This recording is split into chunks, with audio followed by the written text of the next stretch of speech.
नमस्कार, जनभावना टाइम्स में आपका स्वागत और मैं हूं आपके साथ हिमांशी पांडे। छत्तीसगढ़ विधानसभा चुनाव में भारतीय जनता पार्टी ने कांग्रेस को करारी बात देते हुए सत्ता में वापसी की है, लेकिन अब चर्चा इस बात को लेकर है कि कौन बनेगा छत्तीसगढ़ का मुख्यमंत्री।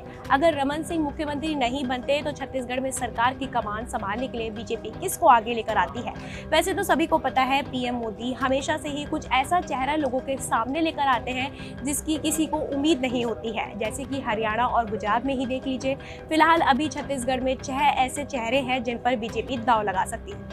इस लिस्ट में सबसे पहला नाम अरुण साव का आता है, जो कि छत्तीसगढ़ बीजेपी के अध्यक्ष हैं। सूबे में बीजेपी के चुनाव अभियान की अगुवाई की है। साल 2003 में जब बीजेपी पहली बार छत्तीसगढ़ में आई थी, तब भी पार्टी ने सीएम का फेस घोषित नहीं किया था और जीतने के बाद कमान रमन सिंह को सौंप दी गई थी। और इस दौरान भी हालात कुछ ऐसे ही हैं, लेकिन इस बार मुख्यमंत्री पद पर प्रदेश अध्यक्ष अरुण का दाव ज्यादा मजबूत माना जा रहा है। जबकि दूसरा फैक्टर ये भी है कि अरुण ओबीसी वर्ग के साहू समाज से आते हैं। साहू समाज छत्तीसगढ़ की सियासत में मजबूत दखल रखता है। सूबे में साहू समाज की आबादी करीब 12% है।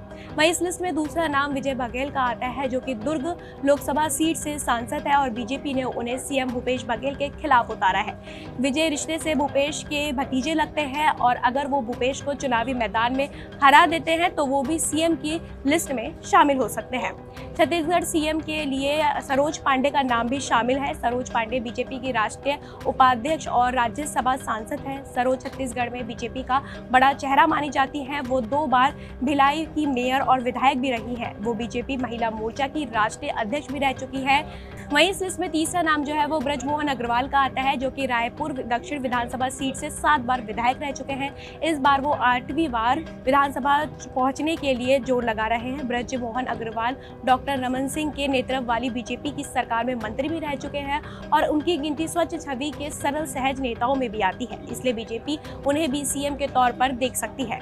वहीं डॉक्टर रेणुका सिंह आदिवासी समाज से आती हैं और छत्तीसगढ़ आदिवासी बहुल्य राज्य है। केंद्र सरकार में राज्य मंत्री रेणुका साल 2003 में पहली बार विधायक निर्वाचित हुई थी। बीजेपी ने इस बार रेणुका को भरतपुर सोनहत सीट से चुनावी मैदान में उतारा है और चर्चा है कि पार्टी इन्हें मुख्यमंत्री बना सकती है। जी हां, रेणुका सिंह जिला पंचायत सदस्य भी रही है और छत्तीसगढ़ बीजेपी की महिला मोर्चा में महामंत्री की जिम्मेदारी भी वो संभाल चुकी है। लता उसेंडी छत्तीसगढ़ में बीजेपी का बड़ा आदिवासी चेहरा है। लता साल 2003 के चुनाव में कोंडागांव सीट से पहली बार विधायक बनी थी। सिर्फ 31 साल की उम्र में लता छत्तीसगढ़ सरकार में मंत्री भी बन चुकी है। वो 2 बार विधायक रही और 2 ही बार चुनाव हारी भी है। अभी भी वो बीजेपी की राष्ट्रीय उपाध्यक्ष है। लता भारतीय जनता युवा मोर्चा की राष्ट्रीय उपाध्यक्ष भी रह चुकी है। लेकिन सबसे बड़ी बात यह है कि छत्तीसगढ़ में आदिवासी मुख्यमंत्री की मांग जो है वो समय समय पर उठती रहती है। ऐसे में बीजेपी लता पर भी सीएम का दांव लगा सकती है। फिलहाल अब तो ये आने वाला वक्त ही बताएगा कि आखिर छत्तीसगढ़ का मुख्यमंत्री कौन बनता है। वहीं इस खबर पर आपकी क्या राय है, हमें कमेंट्स बॉक्स में जरूर बताइएगा और ऐसी खबरों के लिए आप देखते रहिए जनभावना टाइम्स।